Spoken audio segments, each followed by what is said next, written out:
Bienvenue dans l'inconnu. Je suis Arnaud Casali et j'ai décidé d'inverser le jeu dans un monde qui catégorise trop vite. Et si nous redonnions du sens en mettant le qui es-tu avant le que fais-tu? Je vous invite à découvrir une voie, un parcours, des réflexions sur les grandes thématiques de la vie sans connaître le métier ou le statut de mon invité. Son identité, célébrité ou inconnue, vous ne la découvrirez qu'à la fin de l'épisode. D'ici là, vous n'avez qu'une chose à faire, écouter, ressentir et vous laisser toucher par cette histoire qui pourrait, par endroits, être la vôtre. Je suis très content d'être avec toi ce matin. Merci de ton temps et de ta confiance. Je ne savais pas si c'était enregistrement ou rencontre ou discussion. Finalement, on part dans l'inconnu. Ouais. Où est-ce que tu nous reçois? Eh bien, écoute, je te reçois, dans un endroit où je suis pas très souvent parce que c'est un petit bureau, sympathique dans le centre de Marseille. Mais mes activités étant plutôt des activités, on va dire, nomades, pas très, très souvent derrière un bureau. Mais enfin bon, quelquefois ça le nécessite donc là, au moins, on est tranquille et c'est bien. Du coup, j'ai de la chance d'être avec toi à ce bureau ce matin. Ouais. Comment tu me reçois? Dans quel état d'esprit?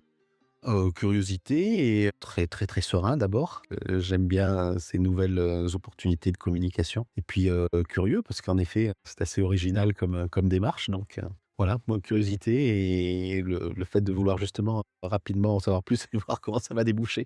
Alors, c'est très courageux de ta part parce que du coup, tu me reçois, tu décides de partir dans l'inconnu sans avoir pas écouté un Non, seul épisode. non et j'ai fait exprès aussi, c'est peut-être une question de temps aussi, mais j'ai fait exprès. Avant qu'on plonge dans l'inconnu, est-ce que tu espères quelque chose de notre échange? Non, pas du tout. Qu'on se connaisse un petit peu mieux. Enfin, ça dépend dans quel domaine tu dis espérer quelque chose. C'est pas du tout un espoir de visibilité supplémentaire ou de, commerce ou de retour sur, l'investissement du temps que, voilà. Donc c'est non, non, c'est vraiment de la découverte et c'est le plaisir d'une expérience différente. Ok, top. On va partir au hasard de la discussion et pour ce faire, je vais te laisser tirer un dé ou le choisir. D'accord. Alors, OK. Allez, c'est parti. Ouh, un dé noir. Ça te va? Oui, très bien. Je te rends le sac. Moi, je te rends le dé OK, et tu vas le tirer. On a 6 thématiques. d'accord. Tu vas tirer le dé et on part au hasard de. Allez hop, c'est parti. Alors, c'est la 6. T'es le premier invité à le lancer en l'air et à le poser sur ta main comme une pièce. J'avais peur qu'il tombe, sur le carrelage et puis qu'on perde, donc voilà. On va partir sur la thématique du courage. Ouh là! D'accord, bah, pourquoi pas. Est-ce que tu as pris une décision difficile récemment qui a nécessité du courage? Ah alors ça dépend ce qu'on appelle courage. Pour moi, de toute façon, tous les choix demandent du courage, quoi, voilà et je trouve que ce qui est difficile dans la vie, c'est de choisir donc après il y a des choix qui sont beaucoup plus engageants que d'autres, ces derniers temps, je peux pas dire que j'ai été confronté à des choix, vitaux, quoi, voilà mais oui, enfin, en tout cas, c'est douloureux, quoi, de choisir pour moi. J'aimerais bien tout faire, quoi, voilà, tout. Qui choisir, c'est renoncer. Exactement, ouais, ouais, ouais, ouais, mais c'est aussi, avoir une attitude, adulte et voilà, donc il faut le faire parce qu'on peut pas se consacrer à tout ce dont on aurait envie, voilà donc mais est-ce que c'est du courage de choisir? Je sais pas trop, j'aurais du mal à te dire ça. J'ai pas eu besoin de courage, ni physique ni trop moral dans les semaines et les mois qui se sont écoulés récemment.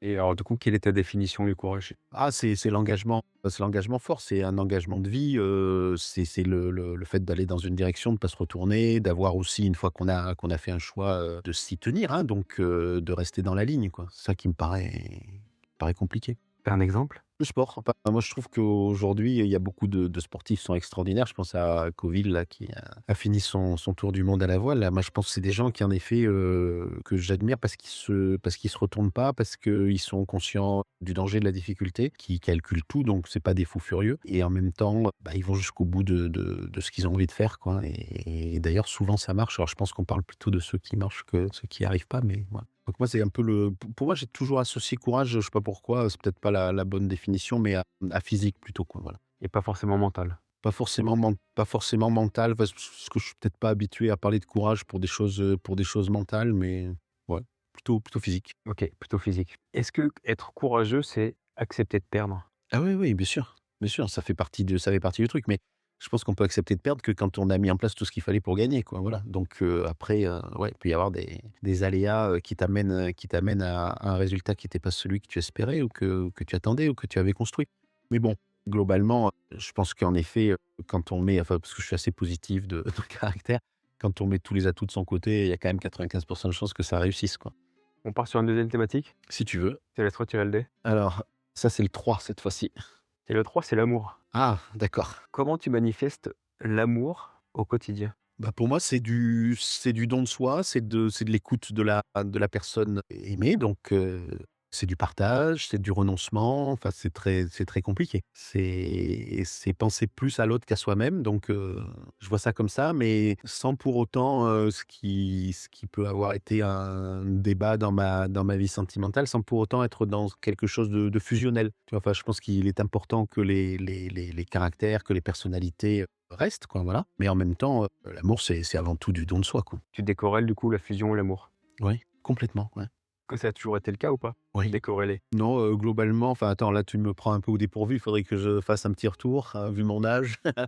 Mais non, non, non, non, non, ça a toujours été comme ça. Non, ça c'est peut-être aussi une forme d'égoïsme par rapport à l'altérité, par rapport à la notion d'être très attentif à ce qu'attend l'autre. C'est peut-être une façon de dire: «Je me protège quand même au minimum» par ça. Mais oui, je suis contre les aspects fusionnels, j'aime pas trop ça, je trouve que c'est un peu dangereux, quoi. Est-ce qu'il existe plusieurs types d'amour? Ah ouais, ouais. Lesquels? Ah bah, je sais pas.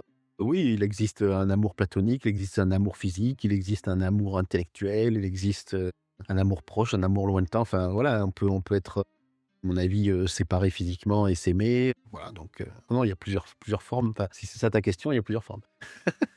Si c'est ça ta réponse. Voilà, d'accord, je m'attendais à cette, à ce retour-là. Est-ce que tu es amoureux? Ah oui, oui. Oui, bien sûr. Enfin bien sûr, hein, oui, je suis amoureux, oui. Amoureux de Bah, de ma femme. Voilà, bah, d'une personne que j'ai rencontrée il y a quelques années et avec qui on a une vie bien agréable, voilà, de personnes, qui maintenant, entament un peu le dernier parcours de leur vie puisqu'on est à la retraite tous les 2, même si moi j'ai encore une activité et elles non. Mais voilà, donc on partage plein de choses et pas tout non plus, donc l'idée, pas fusion et cetera, voilà. Voilà donc non, non, mais ouais, je suis amoureux, ouais, je me lève tous les matins en me disant, c'est bien que j'ai cette personne dans ma vie et j'espère que pour elle, c'est pareil. On retire une troisième fois l'idée et on part sur une dernière thématique. Le 1, Et comment ça se serait passé si c'était le même numéro qui était sorti? on retire.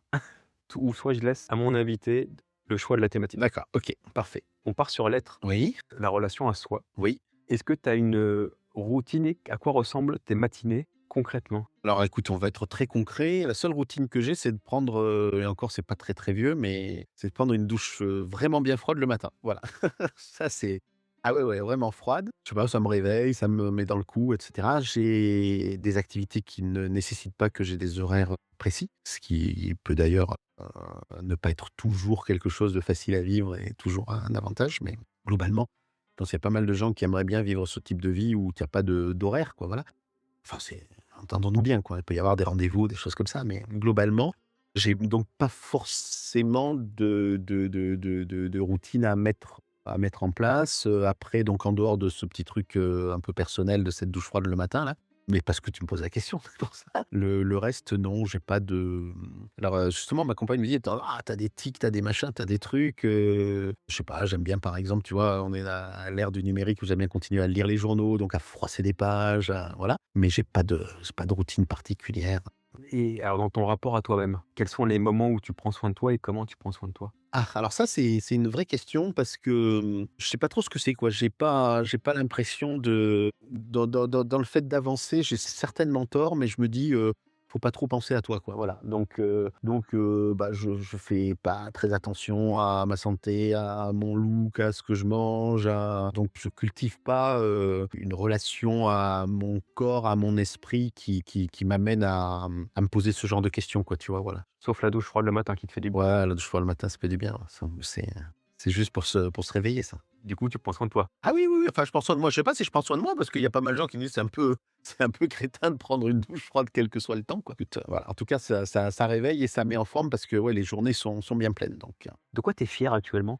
alors, de quoi je suis fier en ce moment? Bah, je dirais, c'est très banal, mais de la famille qu'on a un peu construite, donc avec les enfants, petits-enfants maintenant, qui sont super, qui apportent un avenir, voilà. Après, bah, de ce qu'on construit. Puis surtout, j'allais dire, alors, tu vois, ça va venir un peu en contrepoint de ce qu'on disait tout à l'heure. J'ai l'impression que ce qui est important dans la vie, c'est de pouvoir, en gros, se regarder dans une glace en disant: «Bon, j'ai truandé personne, quoi. Voilà, je me suis comporté à peu près correctement avec tout le monde». Voilà, j'espère que c'est partagé. Peut-être que j'ai un peu trop tendance à me poser la question, «Qu'est-ce que les gens pensent de toi?» Tu vois? Voilà. Ouais, je dis que voilà, c'est un parcours. C'est un parcours qui maintenant a quand même plus de 65 ans. Donc, voilà, c'est un parcours qui pour le moment, que j'ai réussi à mener sans avoir trop de problèmes, de difficultés, mais je suis pas trop allé les chercher non plus, quoi. Il est venu à toi? Ce parcours-là? Ah non, il y a eu des prises de décision quand même. Il y a eu des moments où j'ai fait des inflexions dans ma vie professionnelle, dans ma vie personnelle, voilà. Mais ça s'est toujours, plus ou moins bien passé parce que globalement, je dois avoir une bonne étoile, touchons du bois, voilà, qui qui est là, quoi, voilà. Ce qui est marrant, c'est que tu dis tu as l'importance du regard des autres sur toi, Et je me suis aperçu que j'étais en pleine contradiction là. mais je dévoilerai pas ton métier tout de suite. Mais au vu de ton métier, Oui, oui, mais il y a sûrement un lien, ouais, ouais. Mmh. ça laisse un bon teasing pour les auditeurs. On passe au texte à trous. Je commence les phrases, tu les termines. Ah oui, d'accord, très bien. Joli exercice. L'art de la simplicité, c'est De rester soi-même. et c'est facile. Non. Non, parce que tu es toujours amené à jouer plus ou moins un rôle et oui, c'est un peu on revient à ce que tu disais tout à l'heure. Après, en fonction des métiers des gens, on peut se poser la question, mais c'est hyper important de rester soi-même dans toutes les circonstances. Voilà, moi, c'est ce que j'essaie de faire. Je sais pas si j'y arrive tout le temps. Et comment tu y arrives? Enfin, est-ce que tu as un Alors, il y a des moments où c'est, complètement spontané. Il y a des moments où je me suis dit: «Bon, là, attention, quoi, tu commences à être» tu sais, là, les un peu les j'ai une grande philosophie, si je puis dire, dans ma vie qui est d'une banalité extrême, c'est les fables de La Fontaine et donc en effet, tout flatteur vite au dépend de celui qui l'écoute. Je vois très bien que si jamais tu sors pas de la simplicité, tu peux te retrouver avec un gros gadin et prendre une porte. c'est arrivé il y a longtemps? Ça a dû m'arriver, mais j'ai pas sans être prétentieux, j'ai pas le sentiment que ça m'ait un jour, conduit à vraiment une quelque chose de douloureux ou une rupture ou autre. J'ai toujours été prudent par rapport à ça. Peut-être trop d'ailleurs, là. Peut-être trop, peut-être que j'aurais pu, évoluer différemment si je m'étais un petit peu plus, mis en avant et si j'avais pas fait preuve de simplicité. Mais, ça aussi c'est mon regard à moi. Peut-être que d'autres diront, c'est un super prétentieux, c'est machin, j'en sais rien. Mais j'en ai pas grand-chose à faire. Ah bah non, tout à l'heure, tu nous as lu que le regard des gens, Oui, parce que je suis plein de contradictions. tu un être humain. Bah, ouais, semble-t-il. La dernière fois que j'ai cuisiné, Ouh là! Alors, ça dépend ce qu'on appelle cuisiner. Si c'est, ouvrir un sachet, le mettre dans un micro-ondes, ça c'est assez fréquent, mais ça s'arrête là. Ça s'arrête là. Non, non, là je suis, alors c'est par flemmardise parce que je pense que je devrais pouvoir, faire, autre chose que des pâtes, mais non, c'est pas mon truc, en tout cas pas pour le moment, alors que j'aime bien manger. Peut-être d'ailleurs que c'est parce que je me dis justement que je serai jamais à la hauteur de ceux qui font ça très bien. Mais non, je suis plutôt, resto, snack, truc et puis quand je suis à la maison, c'est 2 trucs, soit qui sont dans le frigo, soit que je vais acheter au supermarché du coin. ma plus grande source d'inspiration. Alors, je te parlais de La Fontaine tout à l'heure. Je vais être extrêmement basique et puis ça paraîtra peut-être pour la personne qui écoute très simpliste et autres. Moi, je suis fasciné par Hergé, par Tintin et je pense qu'il y a plein de philosophies là-dedans qui sont en plus très faciles d'accès et que quand tu croises Fable de La Fontaine, Tintin, moi, ça me suffit. J'ai peut-être pas besoin d'aller chercher beaucoup plus loin que ça. Alors, c'est de l'inspiration, on va dire, c'est des philosophies de vie. Ouais, mais c'est de l'inspiration aussi parce qu'en fait, Heu, je vois pas pourquoi j'aurais d'autres sources, alors a inspirées, après il y a des gens que j'admire. Il y a des parcours, qui me paraissent assez fantastiques dans différents domaines, que ce soit la culture, que ce soit le sport, que ce soit la politique aussi, enfin voilà. Mais ouais, j'ai ce truc de me dire, il y a quand même un ou 2 mecs comme, La Fontaine, Hergé qui sont arrivés dans leur œuvre à mettre un peu tout ce qu'il y a dans la vie de tous les jours, quoi.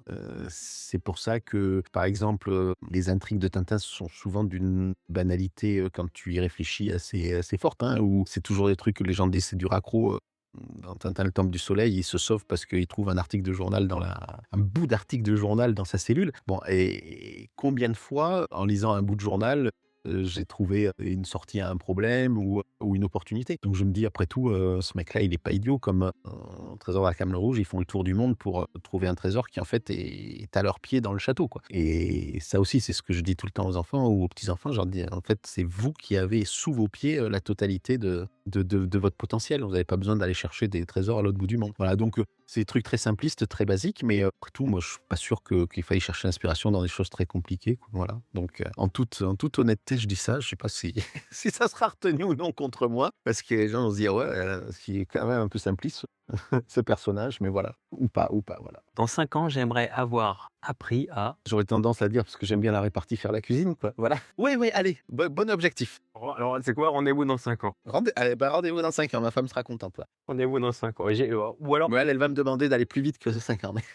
si pour éviter d'attendre 5 ans, ça m'arrange aussi, mais avec grand plaisir. Mon dernier invité m'a laissé une question pour toi. Je vais donc te la poser. Vas-y. Comment te protèges-tu face aux événements de la vie qui peuvent être douloureux? Ça, c'est une très, très bonne question. Alors, j'essaie de me mettre une carapace. Alors, je te disais tout à l'heure que j'étais pas dans le côté fusionnel et c'est de me un peu comme une tortue ou comme un hérisson, tu vois? De rentrer dans ma carapace et de me protéger enfin, pas un hérisson, un porc-épic, enfin, je sais pas, oui, peut-être un hérisson d'ailleurs, enfin, va te faire boule, quoi. Voilà, ouais, avec les pics, ouais, c'est d'aller rechercher en moi les ressources qu'il va falloir pour surmonter ça, quoi. Tu poses, tu coupes les liens et tu te ressens Ouais, voilà, exactement. du temps. Ouais, ouais, ouais. Les marchés, les problèmes d'eau froide. Voilà, par exemple. Ouais, c'est ça, c'est ça, c'est ça. Pas plus d'une par jour, quand même, parce qu'après, c'est un peu on tombe ah ouais, après on tombe dans l'excès, là.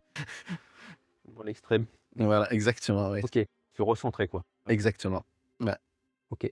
Qu'est-ce qui te met vraiment en colère? Ce qui me met en colère, c'est les gens qui acceptent pas les autres, quoi, mais qui acceptent pas les autres, qui acceptent pas l'opinion des autres, tu vois? Enfin, voilà, je pense qu'il faut qu'on soit dans un monde où tout peut être dit, où tout peut être débattu.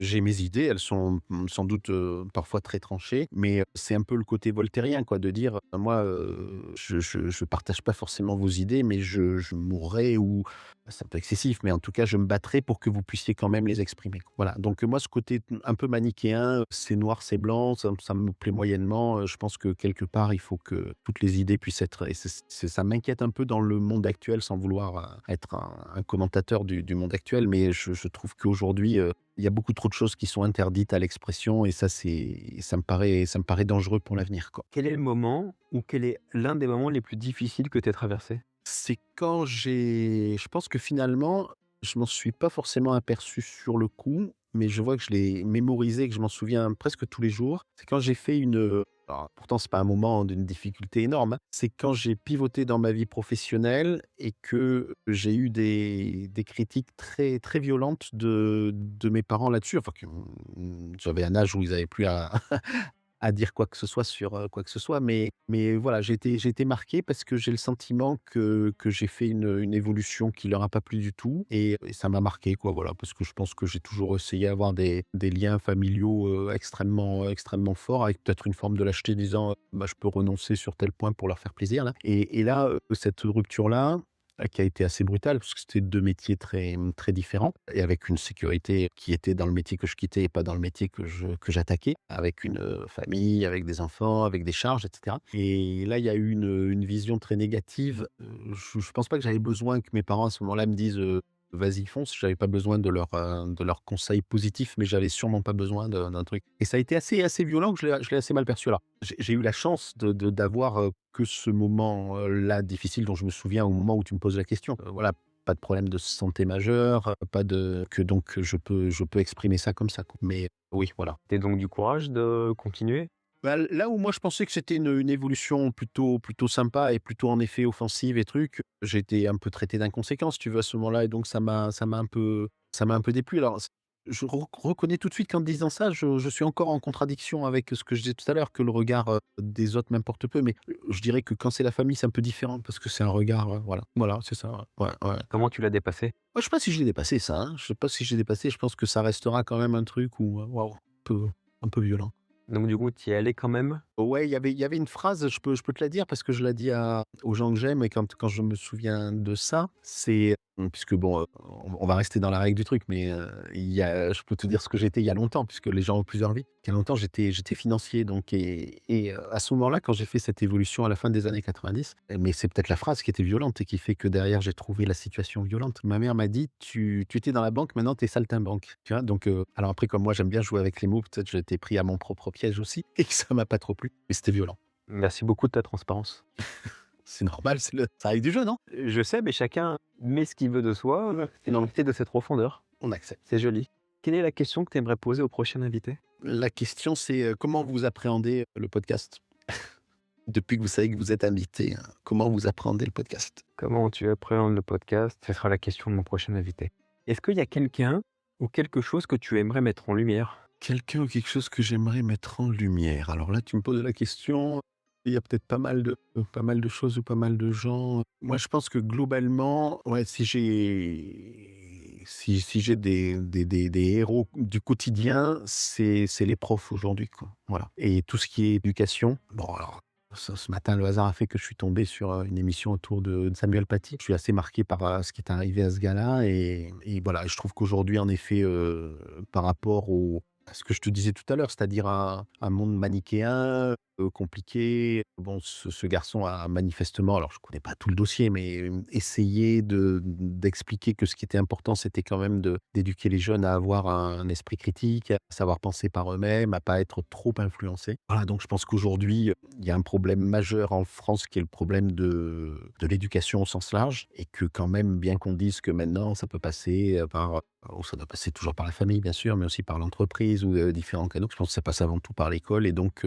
moi mes héros du quotidien c'est les profs, ça c'est sûr, ouais et c'est très éloigné. J'ai dû donner quelques cours, oui j'ai donné quelques cours à la fac, des choses comme ça, mais en tant que contributeur par rapport à un métier particulier si tu veux et d'abord j'ai vu que c'était, éminemment difficile, de plus en plus difficile et j'ai vu la différence à partir du moment où sont arrivés les réseaux sociaux ou même quand tu fais, un truc, avec des non pas des scolaires, mais des étudiants en face de toi.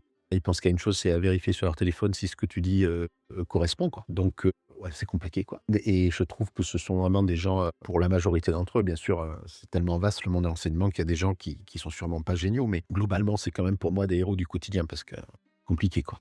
OK. Qu'est-ce qui résonne en toi depuis le début de notre, échange? Moi, je suis très content de faire ça parce que je trouve que c'est un exercice, super sympa et tu vois, enfin, je veux dire, je me livre en toute, amitié, tranquillité, sérénité, voilà, quoi. Transparence. Transparence, ouais, transparence. Quel titre souhaites-tu pour notre épisode? Ouh là! Bah, un petit bilan de vie, quoi, voilà. Petit bilan d'une vie ordinaire, voilà. Allez, un petit bilan. Un petit bilan d'une vie ordinaire. Et ben, ce sera le titre de notre épisode. On a déjà fini? Et je vais te poser la dernière question.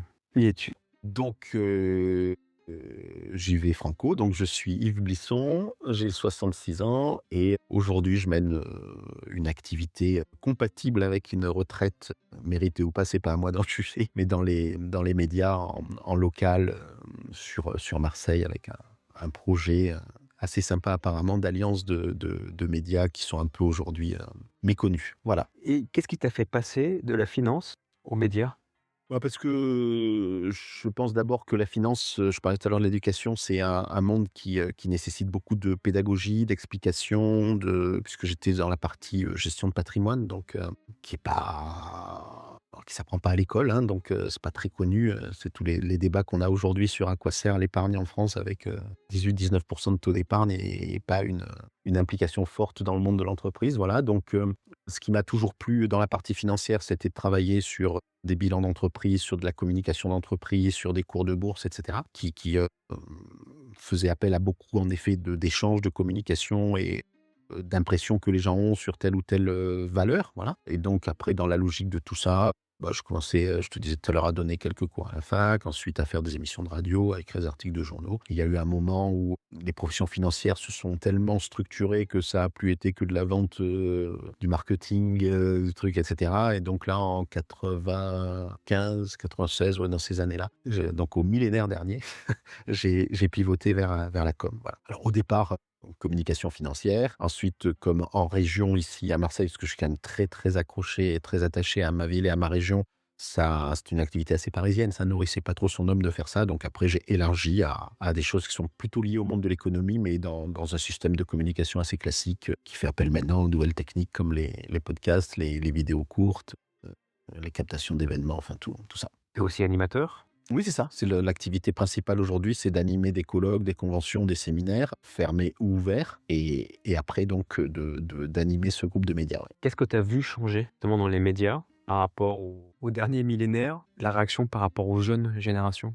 D'ailleurs, pas forcément aux jeunes générations, mais Ouais, enfin, moi je considère, si tu veux, qu'aujourd'hui, ce qui va toujours être important, c'est le contenu. Donc en effet, on voit que ce qui change beaucoup, c'est la façon de s'informer aujourd'hui. Donc on va chercher des choses sur, des réseaux, on va chercher des choses sur YouTube, on va chercher des choses sur internet, peut-être pas sur, des supports, classiques comme des journaux. On n'allume plus, de façon, routinière un poste de radio ou autre, peut-être un peu quand on est dans sa voiture, mais bon, ça se limite à ça. Donc ce qui change, c'est l'accès à l'information, mais moi, ça me paraît assez factice, ça. Ce qui est important, c'est la façon dont on produit les contenus et là, en effet, il faut un peu se méfier qu'il y ait toujours une frontière entre ce qui est, publicité, communication, information et maintenant, puisque c'est très à la mode, influence, quoi et lobbying. Voilà, donc ce qui nécessite, c'est un peu ce qu'on disait tout à l'heure, aujourd'hui, la qualité première que doivent avoir les jeunes et ça, c'est compliqué pour eux, c'est de savoir discerner le vrai du faux, c'est-à-dire, d'arriver à développer un esprit critique, quoi. Le sens critique. Ouais, c'est un sens critique, enfin, c'est pas facile, hein. C'est pas facile parce qu'ils ont quand même aujourd'hui une masse d'informations qui leur arrivent. C'est vrai que pour reprendre ce que tu disais, au millénaire dernier, on avait, quelques chaînes de télé, quelques radios et quelques journaux. Bon, les journaux, il y a pas beaucoup qui ont été créés. Par contre, aujourd'hui, les chaînes de télé, 70, 80, 90, 100, enfin, sans compter l'étranger donc Si tu avais des conseils pratico-pratiques justement pour les aiguiller sur ce sens critique, des réflexes? bah, je pense enfin moi j'ai le sentiment alors en image, c'est pas tout à fait vrai parce que maintenant on fait des choses notamment avec l'IA qui sont bluffantes, hein, mais je pense que quand même tu vas me dire c'est facile à dire parce que je pense que je peux me faire piéger n'importe quand. Mais, il y a des choses qui sont assez grossières quand même sur lesquelles on peut arriver à se dire: «Bon ça c'est quand même une méchante fake news», non je pense qu'il faut rester simple surtout. Voilà donc pas aller chercher non plus, midi à 14h, pas se dire, tiens, tel contenu, je vais aller le chercher sur un truc un peu sulfureux parce que ça va sentir un peu la poudre et voilà quoi, j'ai vu récemment, très récemment, Le Match du Kremlin là, qui est un film, par moments un peu glaçant là, sur ça, sur, justement la façon dont on manipule les masses. Il y a un moment où le héros principal, donc qui est celui qui a fabriqué Poutine, quoi, donc le Match du Kremlin, dit en fait, les opinions occidentales, autres, c'est comme des fils de fer, ça se tord dans un sens, ça se tord dans l'autre, donc nous, notre but, c'est de les tordre jusqu'à ce que ça casse. Et le fil de fer qui a l'air solide, et ben, quand tu l'entortilles, il y a un moment où il casse. Donc il parle à Prigojine, hein, quand il dit ça, donc tu vois un peu le voilà.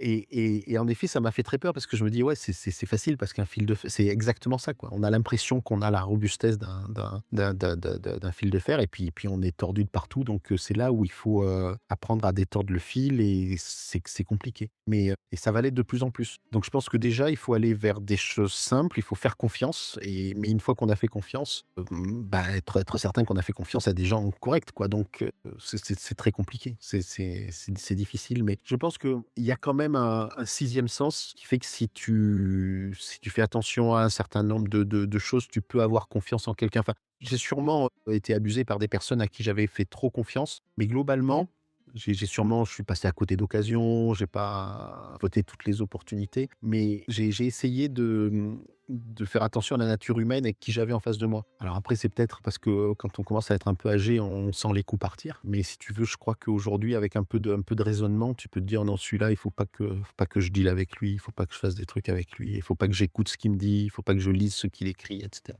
Ce que j'entends en sous-jacent, c'est que dans un monde malheureusement manichéen, de blanc ou de noir, très numérisé, c'est de se focuser sur son ressenti, son sixième sens, son feeling en fait. Ouais, alors sachant que ce feeling, il va aussi, justement être fondé sur une éducation. Donc on revient un peu au sujet du départ, quoi. Parce que tu peux pas avoir ce feeling-là si on t'a pas expliqué des choses, si tu as pas été ouvert sur ça. Enfin voilà, donc c'est pas simple pour les jeunes qui arrivent, mais bon, rien n'a été simple pour personne. Donc voilà, en tout cas, il faut croire à l'humain à fond la caisse et il faut croire à l'intérêt général, voilà. Donc c'est aussi tu me disais tout à l'heure, qu'est-ce qui t'énerve dans la vie aujourd'hui? C'est que je trouve que quand même beaucoup de gens sont uniquement focusés ou focalisés, pardon, c'est plus français, sur les intérêts particuliers, sur leurs intérêts particuliers et c'est pas la somme des intérêts particuliers qui fait une société, quoi. Je pense qu'au contraire, c'est de travailler sur des projets d'intérêt collectif qui après permettent aux gens d'en retirer des bénéfices à titre individuel. Est-ce que tu veux rajouter quelque chose, Yves? Ben merci, hein, parce que c'était une super expérience, donc merci beaucoup. Très curieux de ça, parce qu'on a un peu l'impression, quand on est un homme de médias, quand on fait ça, d'être un peu l'arroseur arrosé, là, comme comme dans le film, voilà. Donc c'était une super expérience. Merci Yves. Si cet échange vous a touché, n'hésitez pas à laisser une trace via un commentaire, des étoiles ou un partage à votre réseau et vos proches. Rendez-vous mardi prochain, même heure, pour rencontrer un ou une nouvelle inconnue. D'ici là, prenez soin de vous. Merci.